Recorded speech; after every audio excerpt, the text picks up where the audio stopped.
Headlines प्रायोजक राम बंधू पापड आटा आणि पापड मसाला। गॅस पुरवठा विस्कळीत असल्यानं आजही राज्याच्या अनेक भागात सिलेंडरसाठी रांगा, बुकिंग होत नसल्यानं संताप।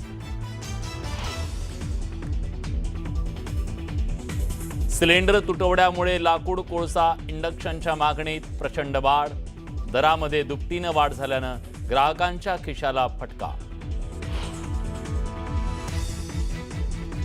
गॅस तुटवड्याच्या प्रश्नावरून संजय राऊतांचं खोचक ट्विट, लापता लेडीज अशा कॅप्शन खाली स्मृती इराणींचा photo Sanjay राऊतांकडून Xavier post. Cylinder टंचाईचे पडसाद उमटले अधिवेशनात, काँग्रेस आमदार पटोले आणि वडेट्टीवारांचं सिलेंडर टंचाईच्या मुद्द्यावरून आंदोलन। जागतिक इंधन संकटात शेगावमधील गजानन महाराज मंदिरानं घडवला नवा आदर्श, दररोज सौर ऊर्जेवर तयार केला जातोय 50,000 भाविकांसाठी महाप्रसाद।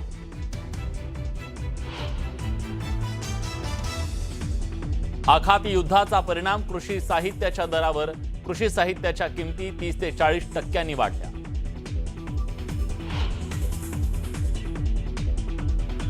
दुबईतल्या आर्थिक केंद्रावर इराणकडून ड्रोन हल्ल्याचा दावा, तर ड्रोन हल्ला परतवल्याचा युएईचं प्रत्युत्तर।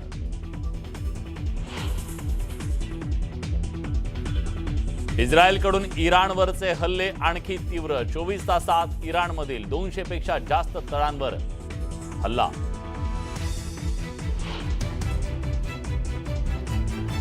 लेबनॉनमध्ये इस्रायली सैन्याचे जोरदार हल्ले, जमीन आणि हवेतून हिजबुल्लावर इस्रायलचा प्रहार, आतापर्यंत 600 जण ठार झाल्याचा दावा।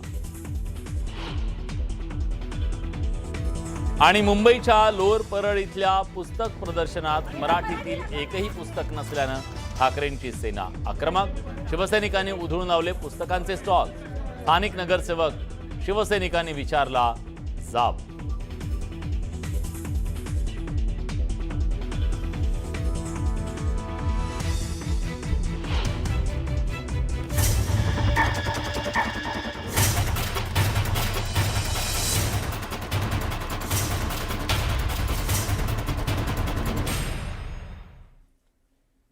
मुलुक महाराष्ट्रामध्ये सगळ्यांचं स्वागत। नमस्कार, मी अमित गत्रे। पहिली मोठी बातमी आपण बघूया। आखाती देशातील युद्धाच्या भडक्यामुळे साताऱ्यात सुद्धा गॅसची टंचाई निर्माण झालेली आहे। बॉम्बे रेस्टॉरंट चौकाजवळ असलेल्या इंडियन गॅस एजन्सीवरती गॅस सिलेंडर उपलब्ध होत नसल्यामुळे ग्राहकांनी संताप व्यक्त केलाय, तर अनेकांनी आधीच बुकिंग करून सुद्धा वेळेवरती गॅस मिळत नसल्याची तक्रार या सगळ्या ग्राहकांनी नोंदवलेली आहे। वारंवार एजन्सीकडे चक्रा मारून सुद्धा समाधानकारक उत्तर मिळत नसल्यामुळे नागरिकांनी एजन्सी मालकाला जाब विचारलाय। दरम्यान तातडीने प्रशासनाने याकडे लक्ष देण्याची मागणी आता ग्राहक करतायत। आजचा आमचा सलग सकाळी 6 वाजल्यापासूनचा हा तिसरा दिवस आहे। पहिल्या दिवशी आलो, त्या दिवशी त्यांनी सांगितलं की उद्या या लाईनला उभे राहा, लाईनप्रमाणे गॅस देतील। काल त्यांनी लाईनप्रमाणे आम्ही उभे राहिल्यानंतर आमची एक लिस्ट बनवली, नावांची यादी, आणि आज या सांगितलं होतं आज भेटून जातील। पण आज पुन्हा लोकांची जे गोंधळ बघता आज त्यांनी नवीन हे पद्धत दिली आहे की टोकन आता देऊन आता उद्या आम्हाला परत बोलवलं, म्हणजे आता उद्या आम्ही परत 4थ्या दिवशी हेलपडा मारायचा आहे। दरम्यान नागपुरात आजही गॅस सिलेंडरसाठी नागरिकांनी लांबच लांब रांगा लावलेल्या आहेत। गॅस एजन्सी उघडण्याच्या आधीच या रांगा लावण्यात आलेल्या आहेत। प्रशासनाने गॅसचा तुटवडा नसल्याचं वारंवार सांगून देखील नागरिकांनी रांगा लावल्यात। तर नागपूरमधली आपण सगळी दृश्य बघतोय। गॅस एजन्सी उघडण्याच्या आधीच अगदी सकाळपासूनच या सगळ्या नागरिकांनी आपापले गॅस सिलेंडर घेऊन या दारामध्ये रांग लावलेली आहे। गॅस मिळेल की नाही, सिलेंडर मिळेल की नाही अशी भीती या सगळ्या नागरिकांच्या मनात दिसते।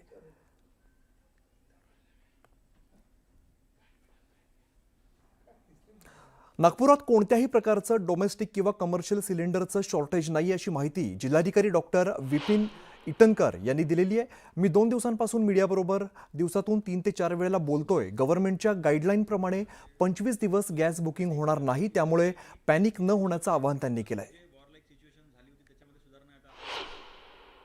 गव्हर्नमेंट ऑफ इंडियाचे मंत्री महोदयांनी पण प्रेस घेतली, सीएम सरांनी पण सांगितलेलं आहे, पालकमंत्री महोदयांनी पण सांगितलेलं आहे की कसलीच शॉर्टेज नाही आहे। त्यामुळे नागरिकांनी अफवावर भरोसा न करता सगळ्यांकडे, मी काल त्यांना विचारलं की किती हॉटेल बंद झाले, तुम्ही पण सांगा, झाले का एकतरी हॉटेल बंद, सगळीकडे कस्टमर चालले, सब रेस्टॉरंट सुरू आहे. पॅनिक करण्याची गरज नाही आहे. आणि येत्या दिवसामध्ये अजून जे वॉर लाईक सिच्युएशन झाली होती त्याच्यामध्ये सुधारणा. आता आपले जहाज येऊ द्यायचं ते काल मीडियात आपण वाचलेलं आहे. त्यामुळे अजून आपली कंडिशन सुधारेल. त्यामुळे एकच विनंती आहे, प्रशासन तुमच्यासोबत आहे. तर धाराशिव जिल्ह्यामध्ये सलग दुसऱ्या दिवशी सुद्धा घरगुती गॅसचा तुटवडा निर्माण झालेला आणि गॅस मिळवण्यासाठी नागरिकांनी गॅस केंद्रांवरती सकाळपासूनच रांगा लावल्यात. यावेळेला प्रशासन गॅस पुरवठा असल्याचं सांगतंय, पण खरंच पुरवठा आहे की अफवा आहे असा प्रश्न आता पडलेला असून नागरिकांमधून संतप्त प्रतिक्रिया येताना दिसत आहेत. याचा आढावा घेतला आमचे प्रतिनिधी बालाजी निरफळ यांनी.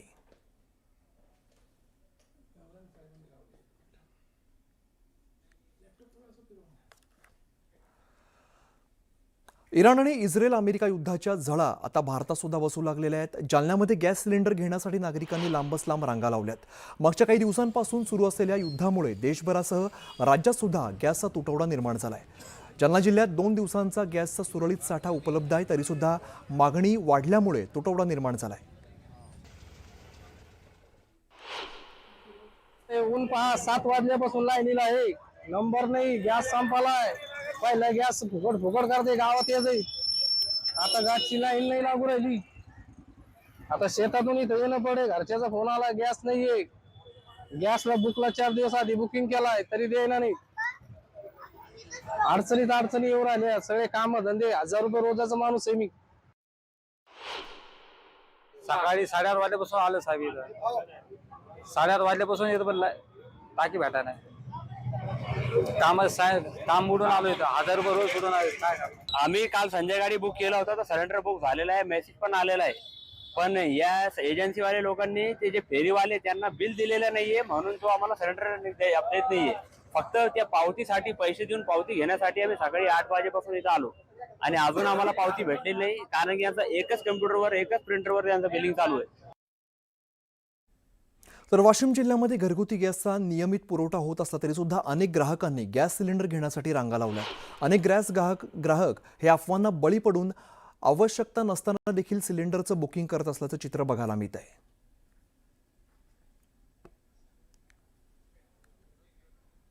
तर इकडे देहू परिसरात गॅस सिलेंडरचा पुरवठ्याचा प्रश्न ऐरणीवरती आलाय. गॅस एजन्सीमध्ये नागरिकांना तासनतास रांगेत उभं राहून सिलेंडरसाठी नंबर लावावा लागतोय. गॅसचा पुरवठा सुरळीत कधी होणार असा थेट सवाल आता संतप्त नागरिकांकडून केला जातोय.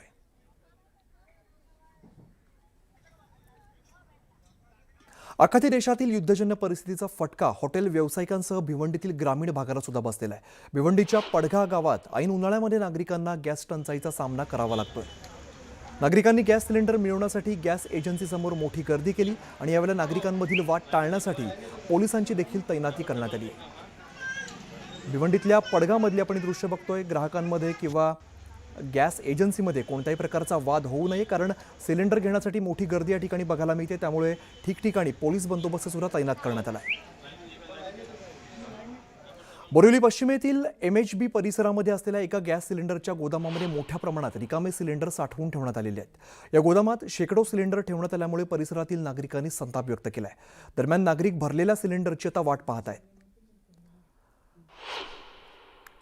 जिसका बुकिंग है उसको हमको सिलेंडर दे रहे हैं और कोई प्रॉब्लम नहीं. गाड़ी आ रही है, जिसका नंबर आ रहा है उसके 30 दिन का है, उनको हम सिलेंडर दे रहे हैं. 25 दिन का बुकिंग है, जैसे 1-2 दिन के बाद जैसे प्रोग्राम है उसी हिसाब से हम सिलेंडर दे रहे हैं सबको. आता मनोरंजन क्षेत्राला सुद्धा बसलेला आहे. मुंबईच्या गोरेगाव फिल्म इंडस्ट्रीमध्ये शूटिंग दरम्यान चपातीच्या ऐवजी आता पाव देण्यात आलेत. तर इंधन तुटवडा असाच राहिला तर जेवणातले पदार्थ कमी केले जाणार आहेत. तर अनेक सेटवरती दररोज शूटिंगच्या दरम्यान मोठ्या संख्येने कलाकार, कर्मचारी, संपूर्ण टीम तर माध्यम प्रतिनिधी देखील उपस्थित असतात आणि या ठिकाणी रोज जेवणाची व्यवस्था केली जाते. पण इंधन तुटवड्यामुळे या जेवणातून आता पदार्थ एक कमी करण्याचा निर्णय घेण्यात आला आहे. तर आखातात असलेल्या युद्धजन्य परिस्थितीमुळे LPGची आवक घटली आणि देशातील सर्वच उद्योग व्यवसायांवरती याचा परिणाम होऊ लागलेला आहे. यातील एक महत्त्वाचा घटक म्हणजे केटरिंग व्यवसाय. या व्यवसायाला आता मोठ्या संख्येत कमर्शियल सिलेंडरची गरज भासते. मात्र सध्याच्या स्थितीमध्ये कमर्शियल गॅस सिलेंडरचा तुटवडा निर्माण झाला आहे. त्यामुळे चंद्रपुरात केटरिंग व्यावसायिकांनी जिल्हाधिकाऱ्यांना व्यावसायिक गॅस सिलेंडर उपलब्ध करून देण्यासाठी निवेदन दिलं आहे. आगामी लग्नसराई हंगामात व्यावसायिक सिलेंडर मिळणार नसल्यामुळे व्यवसायावरती संक्रांत आली आहे आणि या व्यवसायावरती अवलंबून असलेल्या 15 ते 20 हजार कामगारांवर सुद्धा उपासमारीची वेळ येणार आहे. संकट दूर करण्यासाठी जिल्हाधिकाऱ्यांनी पुढाकार घेण्याची मागणी व्यावसायिकांनी केली आहे.